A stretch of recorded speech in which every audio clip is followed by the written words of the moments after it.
Hi guys and welcome back to the channel Deepak Yadav Education. Welcome to the daily current affairs of 16th of August 2024. तो guys आज है तारीख 16 अगस्त 2024 और है Friday. आज की तारीख से जितने भी मोस्ट इंपॉर्टेंट करंट अफेयर्स बनेंगे उन सभी करंट अफेयर्स को हम यहाँ पर डिटेल से डिस्कस करेंगे। ये वीडियो यूपीएससी और स्टेट पीएससी के पॉइंट ऑफ व्यू से काफ़ी ज़्यादा इंपॉर्टेंट हो जाता है। तो चलो शुभारंभ करते हैं। बट आगे बढ़ने से पहले मैं आपको बता दूं, इस लेक्चर में हम केवल इंडियन एक्सप्रेस ही नहीं, उसके साथ साथ जितने भी बाकी सारे इंपॉर्टेंट सोर्सेस हैं, चाहे वो द हिंदू हो, पीआईबी हो, लाइवमेंट हो, हिंदुस्तान टाइम्स हो, सभी के इंपॉर्टेंट न्यूज़ आर्टिकल्स को प्रॉपर बैकग्राउंड इन्फॉर्मेशन के साथ में कवर करते हैं। इस लेक्चर का एंड बहुत इंपॉर्टेंट है, उसको मिस मत करना, क्योंकि वीडियो के लास्ट में डेली बेसिस पे आप सभी लोगों को क्वेश्चन की प्रैक्टिस करवाई जाती है। पूरे लेक्चर को अच्छे से सुनेंगे, लास्ट में दिए गए टेस्ट को अटेम्प्ट करना, जो भी आपका स्कोर आएगा उसको नीचे कमेंट सेक्शन में लिखना। बिलीव मी, आपका बहुत अच्छा कॉन्फिडेंस लेवल बढ़ने लगेगा। आपको लगेगा यार मैं करंट अफेयर्स भी कवर कर पा रहा हूँ, उससे रिलेटेड जो क्वेश्चन है वो भी यहाँ पे मैं सॉल्व कर पा रहा हूँ। तो चलिए आगे, अगर मैं आपको बताऊं इस लेक्चर का पीडीएफ वगैरह चाहिए तो उसके लिए आप टेलीग्राम पर जा सकते हैं। वहाँ पे जाके सर्च बॉक्स में लिखना Deepak Yadav education UPSC. As you can see guys, आपको ये वाला चैनल मिलेगा, इस पर क्लिक करना और जाकर इस चैनल को ज्वाइन कर लेना। तो दोस्तों शुरुआत करते हैं अपने सबसे पहले आर्टिकल के साथ में। आज का सबसे पहला टॉपिक हमारा GS paper number 3 defence and security के पॉइंट ऑफ व्यू से इंपॉर्टेंट है। आपने थंबनेल में देखा कि भारत के पास में दूसरा न्यूक्लियर सबमरीन आने वाला है। उसका नाम है आईएनएस अरिहंत, जो कि अभी चर्चाओं में बना है। सबमरीन बेसिकली पनडुब्बी है जो कि समुद्र के अंदर में चलाई जाती है ना। इस तरीके से आपको यहाँ पर ये पनडुब्बी नज़र आएगी। तो खबर क्या है, हमारी न्यूज़ क्या निकल कर आती है, ये आपको ऊपर ये खबर देखने को मिल जाएगी कि इंडिया अभी करंट समय पर पूरी तरह से रेडी है अपना दूसरा न्यूक्लियर पावर सबमरीन को यूज़ करने के लिए। वो अभी हमारे पास में आने वाला है और इसको नाम दिया गया है INS Arihant. Nuclear power submarine क्या कह रहे हैं, क्योंकि दोस्तों इसमें न्यूक्लियर मिसाइल्स का जो कॉन्सेप्ट है वो भी ऐड किया गया है। तो न्यूक्लियर मिसाइल्स भी हम दाग सकते हैं इस पर्टिकुलर सबमरीन से, ठीक है। तो ध्यान रखिए, ये भारत की दूसरी nuclear power ballistic missile submarine है। भारत की पहली कौन सी न्यूक्लियर सबमरीन है, उसका नाम है आईएनएस अरिहंत, जो कि 2018 में भारत के पास में आई थी। अभी दूसरी है आईएनएस अरिहंत, दोनों के नाम ध्यान रखना ज़रूरी है। तो आईएनएस अरिहंत जो है दोस्तों, इसको किसने बनाया है, इसको बनाया गया है विशाखापट्टनम में इंडिया की नेवी शिप बिल्डिंग सेंटर पर। कुछ इस तरीके से यहाँ पे कुछ फोटोज़ वगैरह आपने देखे होंगे आईएनएस अरिहंत के, जो कि चर्चाओं में है। अब बात यह है कि क्योंकि यहाँ पर ये न्यूक्लियर मिसाइल को दागने की ताकत रखती है, न्यूक्लियर अटैक्स कर सकती है, तो अब हम अपने ज़मीन से यानी कि सतह से न्यूक्लियर मिसाइल लॉन्च कर सकते हैं, हवा से लॉन्च कर सकते हैं, समुद्र से भी लॉन्च कर सकते हैं। यानी इंडिया एक न्यूक्लियर ट्रायड के तौर पर आपको नज़र आएगा। अब इस आईएनएस अरिहंत के फीचर्स के बारे में अगर हम बात करें तो इसकी जो लेंथ है लगभग वो है 111.6 मीटर्स के आसपास। साथ ही साथ इसका जो टोटल वेट है वो 6000 टन्स के आसपास का है, डिस्प्लेसमेंट वेट। फिर इसमें कई सारे और भी रिएक्टर्स का यूज़ किया है। मैक्सिमम जो स्पीड है इसकी वो 12 से 15 नॉट्स के आसपास है। यानी नॉट्स को अगर हम किलोमीटर्स में कन्वर्ट करें तो 22 से 28 किलोमीटर प्रति घंटे की स्पीड इसकी नज़र आती है, ठीक है। ये यहाँ पर बोला जा रहा है, लेकिन ध्यान रखिए ये 22 से 28 किलोमीटर प्रति घंटे की स्पीड तब होगी जब ये सरफेस पर होगा, यानी समुद्र के ऊपर दिख रहा है इस तरीके से चल रहा होगा। जब समुद्र के अंदर चले जाएगा, क्योंकि सबमरीन जो पनडुब्बी होती है समुद्र के अंदर ही चलती है, जब सबमर्ज होगी तो उसकी स्पीड जो है थोड़ी सी और बढ़ जाएगी, 44 किलोमीटर प्रति घंटे के हिसाब से हो जाएगी, ठीक है। बाकी न्यूक्लियर सबमरीन है तो ऑब्वियस सी बात है ये 4 अलग अलग न्यूक्लियर कैपेबल K4SLBM ये है सबमरीन लॉन्च बैलिस्टिक मिसाइल। तो 4 न्यूक्लियर मिसाइल्स को ये लेकर चल सकता है अपने साथ में, ये बताया गया है। 3500 किलोमीटर तक की यहाँ पर इसकी रेंज बताई जा रही है। फिर ये 3500 किलोमीटर की जो रेंज है दोस्तों, ये मिसाइल की रेंज है। इतनी दूर तक यहाँ पे ये जो मिसाइल है इस सबमरीन के माध्यम से दागा जा सकता है। इसमें बहुत सारे विस्फोटक का यूज़ करके कन्वेंशनल वॉरहेड तैयार किया गया है। तो इसके साथ साथ ये भी बोला जा रहा है कि इस मिसाइल के अंदर में टॉर्पीडोज़ और माइन जैसी चीज़ों को भी हम कैरी कर सकते हैं। यानी टॉर्पीडो ये होता है, मान लो दुश्मन है पानी के अंदर में, तो पनडुब्बी से यहाँ पर इस तरीके से ये टॉर्पीडो से अटैक भी किया जा सकता है दोस्तों। ये सभी यहाँ पर फैसिलिटीज़ हमारे पास में इस आईएनएस अरिहंत के अंदर हैं। तो आईएनएस अरिहंत ध्यान रखिएगा, दूसरा न्यूक्लियर पावर बैलिस्टिक मिसाइल वाला सबमरीन हमारे पास में आ चुका है। आते हैं नेक्स्ट आर्टिकल की तरफ। अगला article GS paper number 2 health के पॉइंट ऑफ व्यू से इंपॉर्टेंट होने वाला है। यहाँ पे बात हो रही है कैनाइन डिस्टेंपर के बारे में। वेरी वेरी इंपॉर्टेंट टॉपिक और यूनिक है, बहुत कम चर्चाओं में है। एनडीटीवी पे यहाँ पर इसके पब्लिश हुआ था और भी कुछ न्यूज़ सोर्सेस आए हैं जहाँ से इसको उठाया गया है, लेकिन रेलिवेंट है तो क्वेश्चन बन सकता है। तो हमारे पास में खबर क्या है मैं आपको बता देता हूँ। पहले न्यूज़ ये है कि कॉर्बेट टाइगर रिजर्व जो है उत्तराखंड के अंदर में, इसके आसपास कुछ किलोमीटर के एरिया में जो आवारा कुत्ते हैं, स्ट्रे डॉग्स जिसको हम लोग यहाँ पर बोलते हैं, इनको वैक्सीन प्रोवाइड करवाई जाएगी। कौन से वायरस के अगेंस्ट में? एक वायरस जिसका नाम है कैनिन डिस्टेंपर वायरस। तो कैनिन डिस्टेंपर वायरस के अगेंस्ट में, यानी इस वायरस को काटने के लिए वैक्सीन इन कुत्तों को देने वाले हैं। इस वजह से यहाँ पर ये चर्चाओं में है। तो पहला क्वेश्चन यही आएगा कि सर ये कैनिन डिस्टेंपर है क्या? देखिए, ये ना एक बहुत ही ज़्यादा सीरियस डिजीज़ आज के समय पर मानी जा रही है, जो कि स्पेशली कुत्तों को बुरी तरह से अफेक्ट कर रही है। अब ये डिजीज़ है तो किसी वायरस, बैक्टीरिया, इन सब चीज़ों की वजह से हो रही होगी। हाँ, तो बिल्कुल इसके पीछे का रीज़न है एक मेन वायरस जिसका नाम है कैनिन डिस्टेंपर वायरस। इसकी वजह से बीमारी फैल रही है। और जो ये वायरस होता है दोस्तों, ये सीधा जो हमारे डॉग्स होते हैं उनके रेस्पिरेटरी सिस्टम, गैस्ट्रोइंटेस्टाइनल सिस्टम या नर्वस सिस्टम को अफेक्ट करता है। या तो सीधा यहाँ पर उस कुत्ते के दिमाग पे असर डालेगा, या उसके यहाँ पर इंटेस्टाइन्स जो हो गई उसके ऊपर असर डालेगा, या उसके रेस्पिरेटरी सिस्टम के ऊपर इम्पैक्ट करेगा। तो ये वायरस सीधा कुत्तों के लिए बहुत ही बड़ा खतरा है। एक वायरल डिजीज़ है जो कि रेस्पिरेटरी, गैस्ट्रोइंटेस्टाइनल या नर्वस सिस्टम, स्पेशली डॉग की बात हो रही है, इनके इस वाले अंगों को बुरी तरह से अफेक्ट कर सकता है। यहाँ पे डॉग्स जो हैं ज़्यादातर काफ़ी बड़े रिस्क पे रहते हैं, लेकिन सबसे ज़्यादा रिस्क होता है छोटे छोटे जो पपीज़ होते हैं, जो पिल्ले होते हैं, उनको ज़्यादा खतरा रहता है। या वो डॉग्स जिनको इस वायरस के खिलाफ अगर कोई वैक्सीन नहीं दिया जाएगा तो उनको ज़्यादा खतरा रहता है। ठीक है, अब क्वेश्चन ये है कि क्या ये बीमारी केवल डॉग्स के अंदर में होती है? नहीं दोस्तों, मैं आपको बता दूं बहुत सारे और भी एनिमल्स के अंदर में बीमारी पाई जाती है, लेकिन जो डॉग्स होती हैं इनकी सबसे ज़्यादा चर्चाएं होती है जब हम कैनिन डिस्टेंपर वायरस पढ़ते हैं। रीज़न ये है कि जो डॉग्स होते हैं दोस्तों, ये प्राइमरी कैरियर्स होते हैं इस डिजीज़ के, यानी इस बीमारी को फैलाने का जो सबसे प्रथम कारण है वो यहाँ पर डॉग्स ही देखने को मिलेंगे। समझ गए? बाकी जो रैकून हैं, फॉक्स होते हैं, स्कंक होते हैं, इनके अंदर भी बीमारी पाई जाती है। कभी कभी बिल्लियों के अंदर भी इन्फेक्शन पाया जाता है, बट मेनली डॉग्स में नज़र आता है। फिर एट द लास्ट क्वेश्चन आता है ट्रांसमिशन का। क्या ये बीमारी ट्रांसमिट हो सकती है? जी बिल्कुल, डायरेक्ट कॉन्टैक्ट के माध्यम से ट्रांसमिट हो सकती है। ये वायरस वैसे तो लंबे समय तक एनवायरनमेंट में नहीं रह सकता है ना। इसको यहाँ पे जो डिसइंफेक्टेंट्स होते हैं, जो आपके पास में कई सारे सैनिटाइज़र वगैरह होते हैं, आप उससे क्या कर सकते हैं, इस वायरस को ख़त्म कर सकते हैं, अगर एनवायरनमेंट में आपके पास आसपास है भी तो, है ना। तो ज़्यादातर इस तरीके से ख़त्म कर देते हैं। लेकिन जब एक बार डॉग इन्फेक्ट हो जाता है बुरी तरह से, एक कुत्ते को ये वायरस लग चुका है अच्छे से, तो उसको प्रॉब्लम फेस करनी पड़ती है। क्योंकि इसमें सबसे बड़ा लक्षण ये होता है कि ये वायरस तुरंत क्या करता है, उस कुत्ते का जो इम्यून सिस्टम होता है उसको कमज़ोर कर देता है। क्योंकि ये वायरस बॉडी के अंदर जाते ही तुरंत पूरी तरह से फैलना शुरू करेगा, और फैलते फैलते इम्यून सिस्टम को पूरी तरह से कमज़ोर कर देगा। और कमज़ोर करने के बाद में दोस्तों क्या होगा, ऑब्वियस सी बात है, अब छोटी से छोटी बीमारी भी उस डॉग को लग सकती है। बाकी ये वायरस डायरेक्टली उसके skin, respiratory system, central nervous system यानी दिमाग तक को बुरी तरह से अफेक्ट कर सकता है। फिर जो कफिंग होता है, खांसना, एक मोस्ट कॉमन यहाँ पर सिम्टम नज़र आता है। धीरे धीरे यहाँ पर फीवर हो जाता है, फिर बाद में नाक वाक बहने लगती है इस पर्टिकुलर सिचुएशन में। फिर यह डिजीज़ सीधा सीधा एक इंसान को, इंसान बोला हूँ, यहाँ पर डॉग्स की बात हो रही है, तो एक डॉग को पूरी तरह से झटका दे सकता है, उसका दिमाग काम करना बंद कर सकता है। अब बात आती है ट्रीटमेंट की, तो क्या क्या इसका कोई उपाय है? देखिए, यहाँ पे वैसे तो कोई पर्टिकुलर स्पेसिफिक ट्रीटमेंट नहीं है, ना ही कोई एंटीवायरल दवा है जिसको अप्रूवल मिला हो जो इस इन्फेक्शन से लड़ सके। तो बेस्ट तरीका यही है कि वैक्सीनेशन दिया जाए, इनको एक वैक्सीन लगवा दिया जाए, इंजेक्शन लगवा दिया जाए, जिससे यहाँ पर इसको ठीक किया जा सके। वैसे अगर आप दवाई वगैरह पिला कर सोच रहे हैं ठीक कर देंगे, तो ऐसा यहाँ पे कोई पॉसिबल सोल्यूशन हमारे पास में है ही नहीं। क्लियर हो गया? आई होप आपको बढ़िया तरीके से हर एक चीज़ समझ में आ रही है। तो देखिए, आर्टिकल में क्या ज़रूरत है, न्यूज़ क्या है, बहुत ही सिंपल तरीके से आपको हर एक चीज़ क्लियर हो रही है ना। खबर भी जान रहे हैं, बैकग्राउंड डेटा भी जान रहे हैं सटीक तरीके से। इसी बात पे मेक श्योर करना, वीडियो पे जो लाइक का बटन है उसको प्रेस कर दिया करो। 2000 लाइक्स का टारगेट है, आप सपोर्ट कर सकते हैं। वीडियोस वापस से शुरू हो चुके हैं, अपने सभी दोस्तों को मेंशन कर सकते हैं, क्योंकि पहले आप बहुत सारे लोग इस वीडियो को देखा करते थे। ठीक है, चलिए अगला आर्टिकल जो है जीएस पेपर नंबर 1 हमारे आर्ट एंड कल्चर से लिंक होगा। यहाँ पे बात हो रही है दोस्तों गोतीपुआ डांस के बारे में।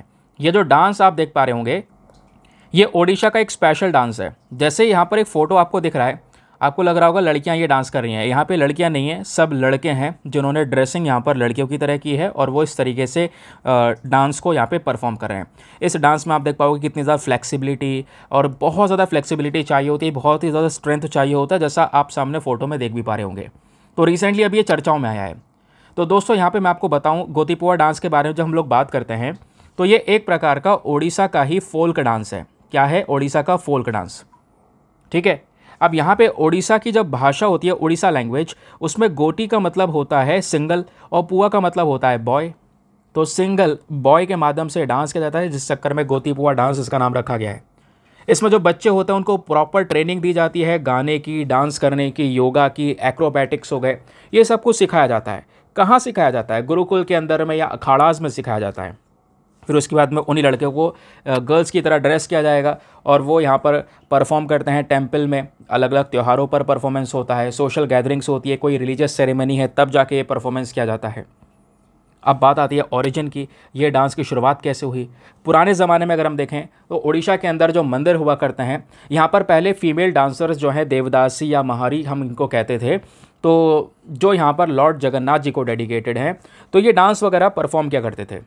ठीक है। धीरे धीरे क्या हुआ, जो राजा थे जिनका नाम है भोई किंग रामचंद्र देव, इनके समय पर क्या हुआ, जो ये डांसर्स हुआ करते देवदासी या महारी जो हुआ करती थी, ये लगातार कम होते चले जा रहे थे, तो डांस कोई परफॉर्म कर नहीं रहा था। तो उस समय पर जो बॉय डांसर्स है दोस्तों, उनको लाया गया। तब से यहाँ पे जो बॉय डांसर्स हैं उन्होंने इस ट्रेडिशन को कैरी करके रखा है और अभी तक ये ट्रेडिशन फॉलो किया जा रहा है। इवन आज हम पढ़ भी रहे हैं अपने सामने। ठीक है, क्लियर हो गया। अब दोस्तों यहाँ पे जब बात करते हैं इस डांस में परफॉर्मेंस के बारे में, तो इसमें कई सारी चीज़ें होती हैं। इसमें हम वंदना करते हैं, यानी गॉड से प्रे करते हैं, गुरु की प्रार्थना करते हैं, है ना। अभिनय हो गया, सॉन्ग गाते हैं। उसके अलावा बंद नृत्य देखने को मिलेगा, जहाँ पे बहुत शानदार पोस्चर्स बनाए जाते हैं, जैसे आप एक फ़ोटो में देख पा रहे होंगे। ठीक है। तो जैसे मैंने पहले ही बता दिया था कि इस नृत्य के अंदर में आपको फिजिकल ताकत की भी ज़रूरत है, स्ट्रेंथ के साथ साथ आपकी फ्लेक्सिबिलिटी भी होनी चाहिए, तभी इस तरीके का डांस परफॉर्म आप कर पाएंगे।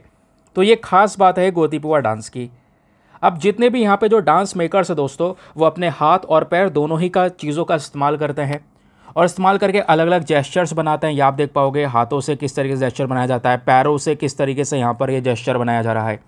तो उस तरीके से डांस परफॉर्मेंस चलता है। अब जब ये डांस हो रहा होता है तो पीछे गाना बजाना भी हो रहा होगा। तो जो म्यूज़िकल इंस्ट्रूमेंट्स का इस्तेमाल होता है उसमें मर्दला है, इस तरीके की यहाँ पर जैसे ढोलक होती है उस प्रकार से है। फिर यहाँ पर ये आप देख पाएंगे सिंबल बोलते हैं। फिर हारमोनियम है, वायलिन होता है, फ्लूट होता है, बांसुरी होती है। इन सब चीज़ों का इस्तेमाल करके जो सॉन्ग है उसको प्रोड्यूस किया जाता है और उस सॉन्ग पे इस तरीके का डांस परफॉर्म किया जाता है। क्लियर हो गया सिंपल तरीके से। चलिए इसी बात पे आते हैं एक और आर्टिकल की तरफ। ये आर्टिकल हमारा जीएस पेपर नंबर 3 एनर्जी के पॉइंट ऑफ व्यू से भी रेलिवेंट होने वाला है। बात हो रही है दोस्तों मॉडल सोलर विलेज के बारे में। बहुत ही ज़्यादा रेलिवेंट टॉपिक है, रिसेंटली काफ़ी चर्चाओं में आपने देखा होगा। क्या बात हो रही है, हाल ही में जो हमारी स्कीम गाइडलाइंस हैं वो लेकर आई गई हैं मॉडल सोलर विलेज वाले प्रोजेक्ट को लागू करने के लिए। ये जो मॉडल सोलर विलेज प्रोजेक्ट है दोस्तों, ये हमारे प्रधानमंत्री सूर्य घर मुफ्त बिजली योजना के तहत लाया गया है। ठीक है, जो कि ministry of new and renewable energy के अंडर में आता है। सिंपल है। तो इस पर्टिकुलर मंत्रालय के अंडर में ये स्कीम है। इस स्कीम के तहत यहाँ पर अभी मॉडल सोलर विलेज को इम्प्लीमेंट किया जा रहा है। क्या है ये मॉडल सोलर विलेज? इस पर्टिकुलर मॉडल का मेन एम है कि एक पर्टिकुलर जो विलेज है किसी पर्टिकुलर डिस्ट्रिक्ट में, है ना, वहाँ पर प्रॉपर तरीके से जो सोलर एनर्जी के उसका एक्सेस प्रोवाइड करवाया जा सके। तो यहाँ पे सबसे मेन गोल यही है कि हम सोलर एनर्जी को ज़्यादा से ज़्यादा प्रमोट करें, ताकि गांव में हर एक व्यक्ति सोलर एनर्जी का ज़्यादा इस्तेमाल करे, सेल्फ रिलायंट बने, और उसको अगर एनर्जी की ज़रूरत है तो सीधा जो वो बिजली जो बन रही है आज के समय पर कोयला जलाकर, उसकी जगह अब सोलर एनर्जी का डायरेक्ट यूज़ कर सकते हैं। ठीक है। तो अब बात आती है फंडिंग की। इस प्रोजेक्ट में फंडिंग कैसे होगी? तो टोटल जो फाइनेंशियल आउटले है दोस्तों वो 800 करोड़ रुपए खर्च करने की बात की गई है। ठीक है। यहाँ पे बोला जा रहा है इस मॉडल सोलर विलेज के लिए, मतलब जो गांव सेलेक्ट किए जाएंगे इस तरीके से ये फैसिलिटीज़ प्रोवाइड करवाने के लिए, उसके लिए 1-1 करोड़ रुपए प्रोवाइड करवाए जाने वाले हैं। इसमें जो एक विलेज होगा, इसमें कह सकते हैं एक कॉम्पिटिशन बोर्ड भी शुरू हो जाएगा कि भाई जो विलेज है वो कितना रेवेन्यू जनरेट करता है। स्पेशली वो गांव चुने जाएंगे जहाँ पे आबादी 5000 से ज़्यादा है। तो जो भी यहाँ पर विलेज जीत रहा होगा हर एक डिस्ट्रिक्ट के अंदर में, है ना, उसके पास में रिन्यूएबल एनर्जी कैपेसिटी ज़्यादा होगी। मतलब उस गांव में ज़्यादा लोग सोलर एनर्जी का इस्तेमाल कर रहे होंगे, सोलर पैनल का इस्तेमाल कर रहे होंगे।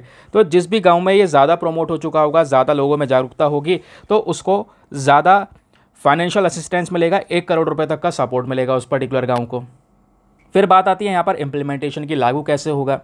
तो उस स्कीम को इम्प्लीमेंट करने वाली जो बॉडी है वो है हमारी renewable energy and development agency. ठीक है। अब दोस्तों यहीं पर हमारी एक योजना है जिसका नाम है पीएम सूर्य घर मुफ्त बिजली योजना। तो ये जो योजना है इसी के तहत यहाँ पे ये मॉडल भी इम्प्लीमेंट हो रहा है। तो पीएम सूर्य घर मुफ्त बिजली योजना क्या है, ज़रा इससे संबंधित फैक्ट्स को ध्यान रखिए।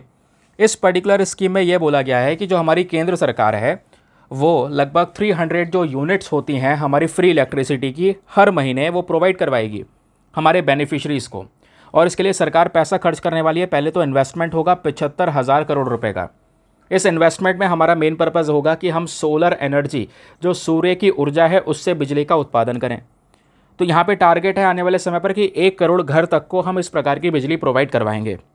इस स्कीम के अंदर में जो हमारी अर्बन लोकल बॉडीज़ हैं, पंचायत हैं, इनको भी दोस्तों इंसेंटिवाइज़ किया जाएगा, सपोर्ट किया जाएगा, ताकि ये देश के अंदर में ज़्यादा से ज़्यादा रूफटॉप सोलर सिस्टम को प्रमोट कर सकें। मान लो कोई पंचायत है, अब उस पंचायत के अंडर में एक बड़ा एरिया आ रहा होगा, गाँव का क्षेत्र आ रहा होगा, तो वो पंचायत का मेन काम क्या है कि भाई वो जगह जगह पर जो रूफटॉप सोलर सिस्टम है उसको प्रमोट करें, लोग छतों पे सोलर पैनल्स लगाएं, उससे जो बिजली बन रही है उसका उपयोग करें, ऐसी चीज़ को प्रमोट कर सकता है।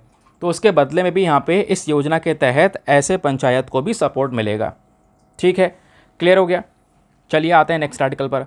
अगला टॉपिक बहुत इंटरेस्टिंग है, थोड़ा सा कॉम्प्लेक्स भी है, बट मैं आपको बहुत ही सरल तरीके से समझाऊंगा जैसे आपने पूरा वीडियो समझा है। यहाँ पे बात हो रही है ज़ेरोजेल के बारे में। आपने वैसे एक सुना होगा एरोजेल, चलो एरोजेल तो कई बार सुना है आपने, ये है दोस्तों ज़ेरोजेल। ज़ेरोजेल क्या होता है आइए मैं आपको बताता हूँ। रिसेंटली ये चर्चाओं में है। चर्चाओं में क्यों है अभी थोड़ी देर में बताऊँगा। पहले ये समझो ज़ेरोजेल का मतलब क्या है। ये एक प्रकार का जेल तो है लेकिन सॉलिड फॉर्म में है। ये आप देख पाओगे ठोस तरीके से यहाँ पर एक जेल को प्रोड्यूस किया है। कैसे, इसमें जो भी यहाँ पर लिक्विड था या सॉल्वेंट था उसको इवेपोरेट कर दिया गया, सुखा दिया गया एक पर्टिकुलर कंडीशन में, है ना, कुछ मेथड्स का इस्तेमाल करके, जिससे क्या हुआ ये हमारे पास में सॉलिड फॉर्म में आ गया, जिसको हमने ज़ेरोजेल का नाम दिया। अब दोस्तों कहीं पे मान लो आपके चोट लग जाती है, तो चोट लगने के बाद में लगातार खून बह रहा होता है। अब उस खून को रोकने के लिए आप पट्टी वगैरह बंधवाते होंगे। कुछ समय तक पट्टियाँ चलती रहती हैं, लगातार आपको ड्रेसिंग करवानी पड़ती है, चेंज भी होती है, ताकि यहाँ पर एक क्लॉटिंग हो जाए, खून जम जाए, फिर उसके बाद में खून रुक जाए। नहीं तो अगर आप वो नहीं कराएंगे तो खून बहता रहेगा लगातार, है ना। तो यहाँ पे बोला जा रहा है कि ये जो ज़ेरोजेल है, ज़ेरोजेल का अभी सबसे बढ़िया उपयोग, सबसे शानदार उपयोग क्या देखने को मिला, इससे आप ड्रेसिंग कर सकते हैं। ये देखिए ये ज़ेरोजेल है, ये आपकी मान लो हाथ है, कहीं पर कट गया है, खून बह रहा है तेज़ी से, और अगर आप यहाँ पे कट लग गया है, दूसरी पट्टियाँ वगैरह यूज़ करेंगे तो ज़्यादा समय लगेगा। ज़ेरोजेल क्या करता है, हमारी ब्लड क्लॉटिंग को प्रमोट करता है, यानी ब्लड क्लॉटिंग को बढ़ावा देगा। तो जितना बड़ा कट लगा है, अगर आप ज़ेरोजेल की ड्रेसिंग कर लेंगे तो जल्दी जल्दी खून जमना शुरू हो जाएगा उस पर्टिकुलर एरिया में, उस पर्टिकुलर घाव में। तो क्लॉटिंग हो जाएगी, जल्दी ठीक हो जाएगा, खून ज़्यादा निकलेगा नहीं, आपका खून ज़्यादा बर्बाद नहीं होगा बॉडी का। तो उसी के लिए यहाँ पर अभी इस ज़ेरोजेल का इस्तेमाल किया गया, जिस वजह से ये न्यूज़ आर्टिकल्स लगातार ज़ेरोजेल को लेकर पब्लिश हो रहे थे। ठीक है, तो ज़ेरोजेल के अपने आप में कई सारे उपयोग भी हैं दोस्तों। इसको हम एज अ कैटलिस्ट इस्तेमाल कर सकते हैं, एब्जॉर्बेंट के तौर पर इस्तेमाल कर सकते हैं, सेंसर मेम्ब्रेन्स के तौर पर इस्तेमाल कर सकते हैं, है ना। अब यहीं पर जैसे मैंने बोला एक होता है एरोजेल। अब एरोजेल अलग ही कॉन्सेप्ट है। एरोजेल बेसिकली वो जेल है जब क्या होता है, हम लिक्विड जो होता है जेल से उसको अलग कर देते हैं, है ना। जेल से लिक्विड को हम अलग कर देंगे तो वो एरोजेल है। और ज़ेरोजेल में हम क्या करते हैं, हम यहाँ पे लिक्विड को सुखाई देते हैं पूरी तरह से, वो भी पर्टिकुलर रूम टेम्परेचर पर, तो वो ज़ेरोजेल बनता है, ठोस वाला। एरोजेल इस तरीके से आपको नज़र आता है। एरोजेल का इस्तेमाल ब्लैंकेट्स वगैरह में भी होता है दोस्तों, उसके पैनल्स वगैरह बनाए जाते हैं। ठीक है, क्लियर हो गया। बाकी अभी जो ये ज़ेरोजेल के बारे में डिस्कशन कर रहे थे, मैंने आपको बताया इससे आप अगर ड्रेसिंग करेंगे तो ये आपकी ब्लड क्लॉटिंग को बढ़ावा देगा। ब्लड क्लॉटिंग बढ़ेगा तो जल्दी खून जम जाएगा और बहना रुक जाएगा, आप अपने ब्लड को कंट्रोल कर पाएंगे। क्लियर हो गया। चलिए अब आते हैं प्रैक्टिस क्वेश्चन के ऊपर। आई होप आप लोगों ने जो ये 5-6 आर्टिकल हमने डिस्कस किए हैं सबको अच्छे से समझा है। चलिए एक एक करके क्वेश्चन मैं आपको दे रहा हूँ, इसको अटेम्प्ट करना। सबसे पहला प्रश्न आपके सामने है। क्वेश्चन यह है कि consider the following statements regarding canine distemper disease. जो कैनाइन डिस्टेंपर डिजीज़ है इसको लेकर 2 स्टेटमेंट्स हैं, बताना है दोनों में से कौन सा स्टेटमेंट सही है। पहला, ये एक कॉन्टेगियस और सीरियस वायरल डिजीज़ है जो कि डायरेक्टली हमारे डॉग्स को अफेक्ट करती है। दूसरा स्टेटमेंट कि यहाँ पर इसका कोई भी उपाय या कोई भी एंटीवायरल दवाई है ही नहीं जिसको अप्रूव किया हो, जो बेसिकली यहाँ पर इस इन्फेक्शन से लड़ सके। तो बताइए दोनों में से कौन सा स्टेटमेंट सही है। Option A 1 only, B 2 only, C दोनों सही हैं, या फिर डी दोनों के दोनों गलत हैं।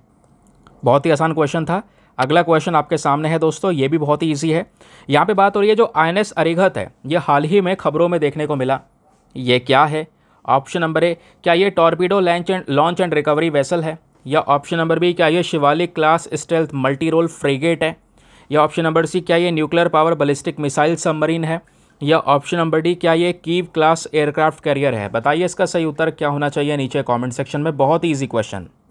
नाउ तीसरा क्वेश्चन आपके सामने है ज़ेरोजेल के बारे में। अभी हमने एरोजेल और ज़ेरोजेल दोनों पढ़ा।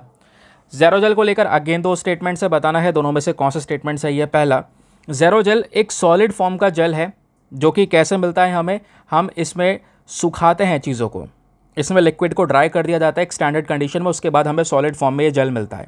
वो हो गया आपका ज़ेरोजेल। फिर दूसरा स्टेटमेंट बोलता है कि ज़ेरोजेल में एक थर्मल स्टेबिलिटी होती है। थर्मल स्टेबिलिटी का मतलब इसको मॉडिफाई आराम से किया जा सकता है। तो मैंने बता ही दिया है, वैसे ये शायद सेंटेंस मैंने आपको पढ़ाया भी नहीं है वीडियो में, अभी जब आर्टिकल पढ़ाया था। तो थर्मल स्टेबिलिटी मतलब मॉडिफिकेशन, यानी इसमें कुछ चेंजेस करे जा सकते हैं। बट यहाँ पे स्टेटमेंट बोलता है कि थर्मल स्टेबिलिटी के साथ साथ इसमें कोई मॉडिफिकेशन नहीं हो सकता, तो ये वाला तो गलत है। मैं आपको बता दे रहा हूँ सीधा, दूसरा वाला स्टेटमेंट गलत है और पहला वाला सही है या नहीं सही है, उसके हिसाब से आपको ये क्वेश्चन सॉल्व करना है। नीचे ऑप्शन दिए गए, option number A 1 only, B 2 only, C दोनों सही हैं, या फिर डी दोनों के दोनों गलत हैं। तो दोस्तों यही थे हमारे 3 क्वेश्चन। आज ज़्यादा क्वेश्चन नहीं है, 3 ही क्वेश्चन लगे हैं। तो आई होप आपने अच्छे से यहाँ पर इनका उत्तर दिया होगा। मुझे लगता है तीनों सही किए होंगे। चलिए आखिरी वाले क्वेश्चन से आंसर को देखना शुरू कर लेते हैं। यहाँ पे पूछा गया था 2 स्टेटमेंट से बताइए दोनों में से कौन सा सही है। पहला, जैसे हमने डिस्कस किया कि एक सॉलिड फॉर्म ऑफ जेल है जिसमें हम लिक्विड को ड्राई कर देते हैं, ये सही बात है, तो पहला स्टेटमेंट करेक्ट है। दूसरा दोस्तों यहाँ पे इनकरेक्ट है। दूसरा बोलता है कि इसके अंदर दूसरा भी सही है। मैंने अभी तो बताया था दूसरा सही है, पहला भी सही है। तो option number C, both 1 and 2 is the correct answer. अरे यार, मैं खुद कंफ्यूज हो गया, दूसरा वाला गलत है। अभी बताया है आपको, फिर भी जो थर्मल स्टेबिलिटी है इसके अंदर होती है, तो इस चक्कर में हम इसको आराम से मॉडिफाई भी कर सकते हैं, तो ये वाला गलत है, बट पहला वाला सही है। That is why option number 1 only is the correct answer. चलिए ज़्यादा कन्फ्यूजन नहीं पालते हैं, आते हैं नेक्स्ट क्वेश्चन पर। यहाँ पे बात हो रही है INS अरिहंत, हाल ही में चर्चाओं में देखने को मिला है। ये क्या है? इसका ऑप्शन नंबर सी सही उत्तर है। ये एक nuclear power ballistic missile program है। फिर अगले प्रश्न में आपसे यहाँ पे पूछा गया कि जो कैनाइन डिस्टेम्पर है, इसको लेकर 2 स्टेटमेंट से बताइए दोनों में से कौन सा स्टेटमेंट सही है। तो पहला भी सही है और दूसरा भी सही है कि हाँ बिल्कुल कैनाइन डिस्टेम्पर एक सीरियस वायरल डिजीज़ है जो मेनली डॉग्स को अफेक्ट करती है। सही बात है। दूसरा भी सही है कि इसका भाई यहाँ पर प्रॉपर तरीके से कह सकते हैं जो ट्रीटमेंट या एंटीवायरल जो दवाइयाँ हैं, ड्रग्स हैं, वो प्रॉपर तरीके से हमारे पास में नहीं है जो इस इन्फेक्शन से लड़ सकें। दैट इज़ वाई दूसरा भी यहाँ पर सही है। Option number C, both 1 and 2 is the correct answer. तो चलिए दोस्तों यहाँ पे करते हैं अपने सेशन को समाप्त। आई होप आपने तीनों क्वेश्चन सही किए होंगे। स्कोर नीचे कमेंट सेक्शन में लिख देना। मिलते हैं आपसे अगले वीडियो में। आज के लिए bye bye, have a nice day, thank you and जय हिंद।